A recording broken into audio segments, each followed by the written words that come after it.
Alright, ladies and gentlemen, I'm here on the show, and I'm here to talk about some NBA. So we're gonna get right into it here. So there are rumblings about the Spurs potentially moving up to the #1 overall pick, at the Steinline. Possibly, maybe if that happened, maybe it's the Alex Sarr and Wemby. And quote, Sarr is widely projected to go #2 overall to Washington. As we covered here Wednesday, but rumbles about San Antonio's interest in jumping up from #4 to #1 by constructing a trade with the Hawks haven't gone away, end quote. Man, imagine that. You'd have the Twin Towers, like maybe even Eiffel Towers, with Wemby and Alex Sarr. I mean, I think he has a Sarr. I don't know. I think he has good potential, and they can trade up. But we'll see. But I don't know if that's gonna happen. I guess you could say it could be worth it. I mean, it'd be tough to drive to the rim on those two if they are on the same team.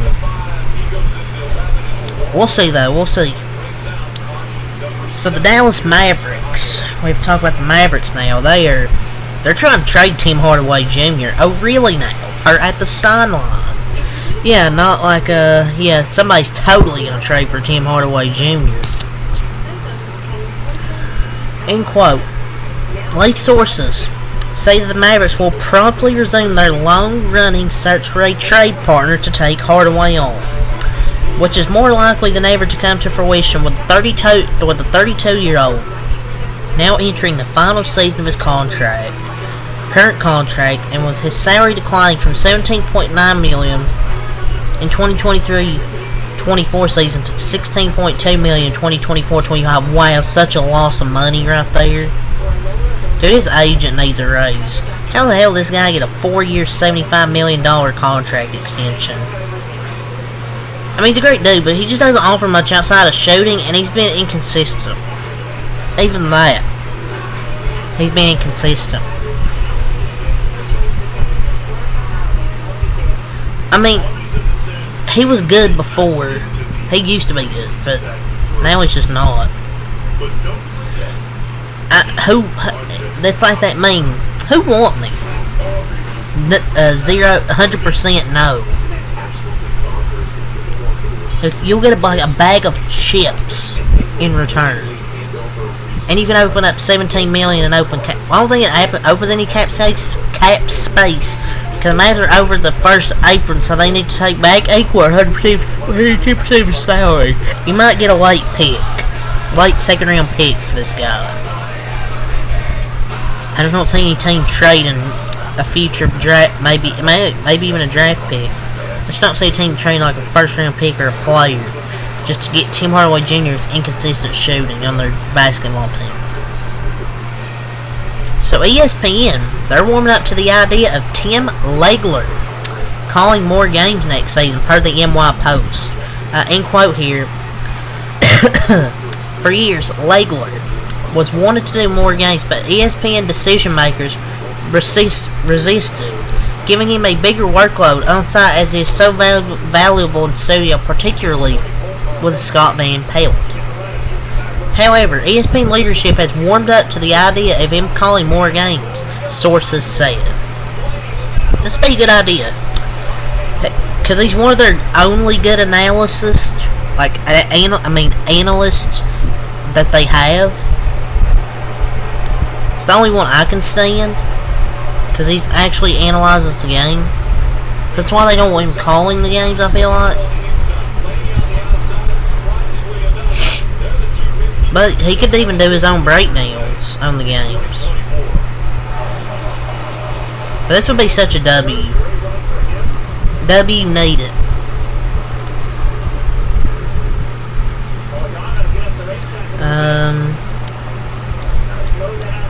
Teams that are showing interest in Darius Garland, which are according to @am_not_Evan, teams that could show interest. Hold on. The Orlando Magic, Whoa!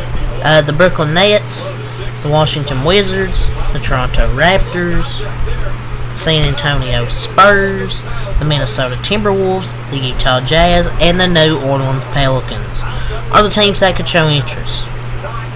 Several league sources shared with write down I'm not gonna say this word. I'm not a part of the nerd community, ladies and gentlemen. I'm not a part of the not part of the nerd community. The nerd community. I'm not gonna say that if Garland demands a move to an Eastern Conference team, the Orlando Magic, the Brooklyn Nets, the Wizards, and the Toronto Raptors can all enter the conversation. I don't know why I feel so tired.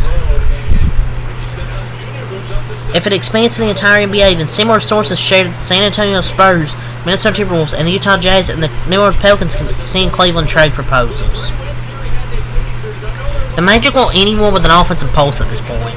I mean, it's what they need to be a playoff team, obviously, and anyone with a better jump shot than Markelle Fultz. Yeah, they have a lot of point guards, but let's be honest. They're not going to lead you to a championship. So, Darius Garland will be a big upgrade over what they have right now.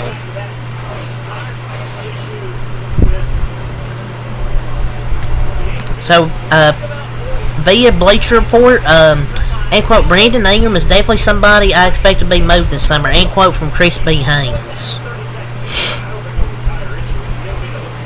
I don't know if they'll regret this. I don't think they will. You can say, oh, they dropped the 4 seed to 17 the month when he got hurt, but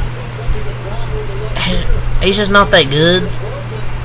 I mean, he's good, but he's not that good. And they can get somebody else that can replace him easily. Via Bleacher Report, Malik Beasley, he's expected to leave the Milwaukee Bucks per at Chris B. Haynes. Malik essentially has played his last game for the Milwaukee Bucks. Not a surprise. He was actually cooking for a bit. Then after the All-Star break, I mean, he was not great.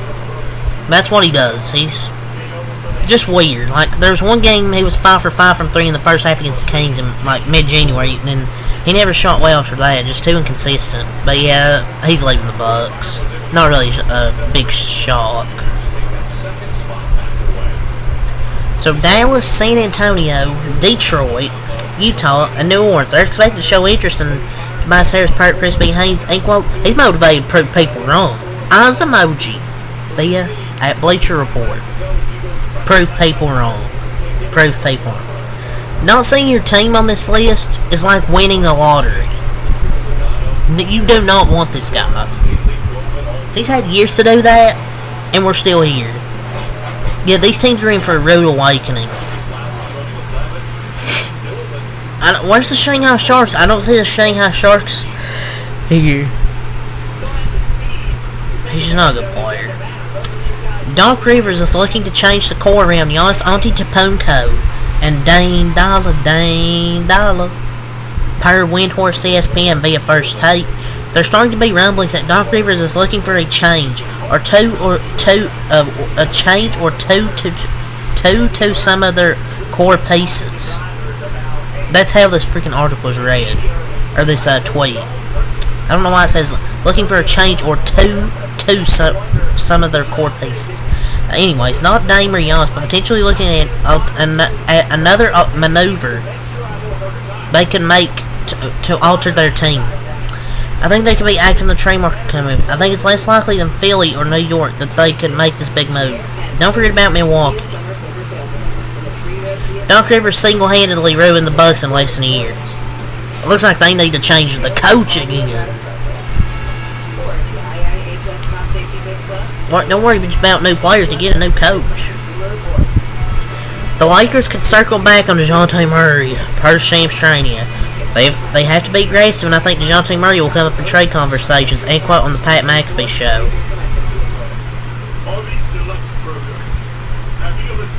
JJ Credic's career as a coach, hopefully it goes good for him. I mean, DeJounte Murray would definitely be a difference.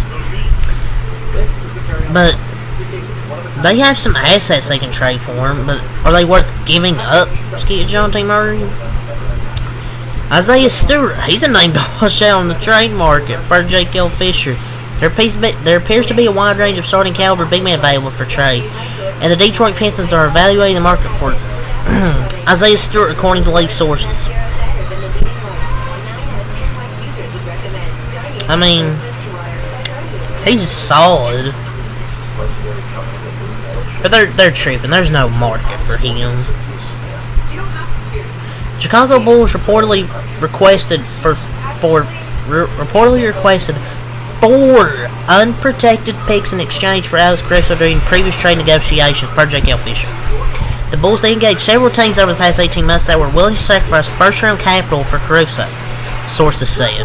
While Chicago characteristically pushed for unprotected picks and as many as 4 firsts in some of those conversations, Chicago also refused to include Caruso in deals that would have offloaded Zach LaVine, sources said.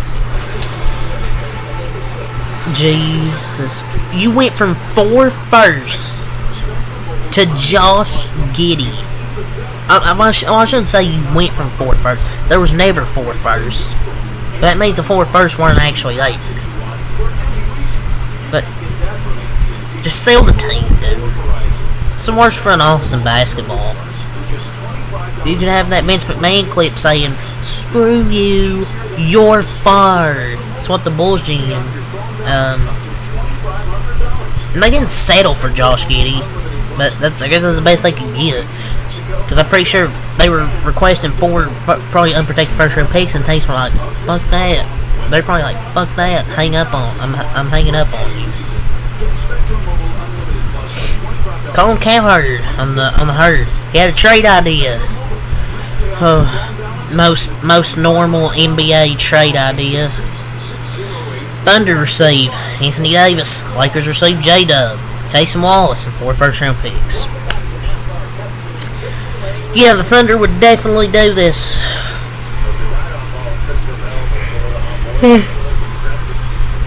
I'm kidding. They would never do this. Colin Cowherd's basketball knowledge. Oh yeah, I can't find that. Bro had a Yappuccino that day. Why would the Thunder even make about it? Why would they even think about doing this?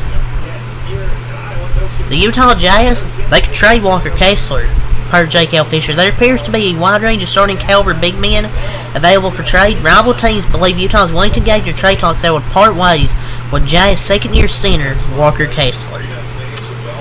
Why would they do that? I mean, yeah, I guess he's not mobile and really doesn't, and he can't shoot. I mean, I get it, and he's not good for their system, so I understand. But I mean, you want to build your foundation with young players. And I know he's not the most mobile and doesn't shoot threes, but he's a good shot blocker, good rebounder. I mean, but if you get a good trade package in return, you take the deal.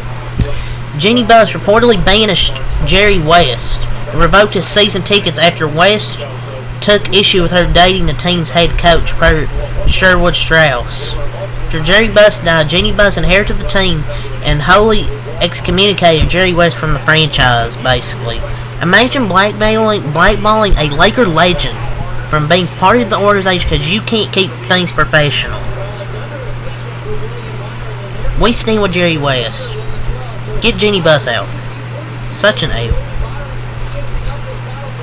The Knicks have contacted opposing teams about trading Mitchell Robinson, per Jake L. Fisher. Hartenstein, at this moment, is now generally expected to return to New York. As the Knicks have contacted opposing teams about moving Mitchell Robinson, sources said there appears to be a wide range of starting caliber big men available for trade.